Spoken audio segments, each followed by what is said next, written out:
Ahorita un día muy especial para nos na EPB San Nicolás, mirando con nuestra clausura el periodo de examen para la opleiding uitvoerend bakker, mejor conocido como estudio para panadero, riba nivel de MBO 2.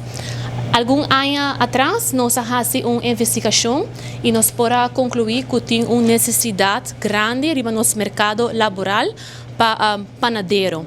Pois nós estamos muito orgulhosos que pronto nosso primeiro grupo de panadeiro está graduado e assim vai exercer uma função, seja de uma panaderia, hotel e até restaurante.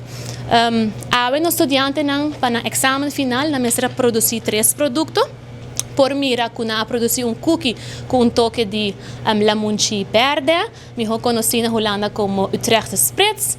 Nanga traga também pound cake, kuta bolo de manteiga coreano de chocolate. E por último, nanga traga pão branco, pero não é simplesmente pão, é pão com nanta sinha vlechte de diferente forma.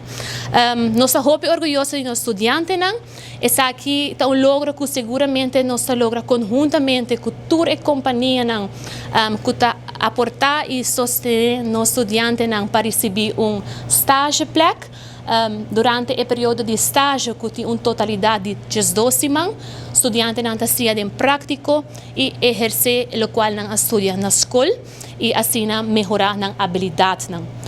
Na escola, os estudantes não têm hobby hora durante a lição de prática, pero banda de essay não têm lição teórico, que é completamente digital. Mas danke na nosso corpo de docente que exerce sublime trabalho. Todo dia tem hobby, amor, paciência e dedicação que ajuda a formar, educar e guiar nosso futuro profissional.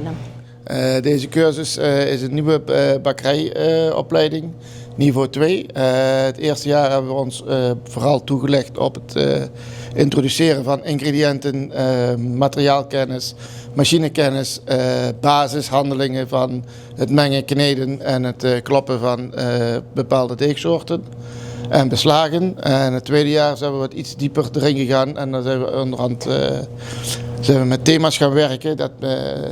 Halloween hadden we, Sinterklaas, Thanksgiving.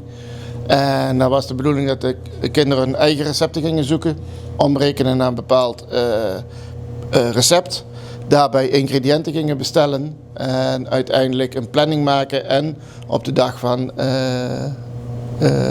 het maken van de praktijkles ook het hele pakket maken. Dus en koekjes en de bolo en de brood moet dan samenkomen.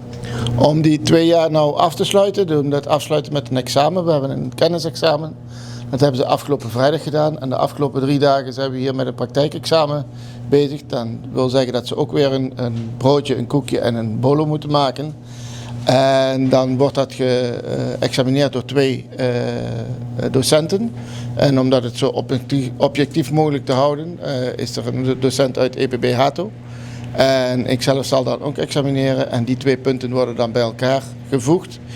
Daarnaast hebben we zo dadelijk een examengesprek waar de leerlingen zichzelf kunnen verweren.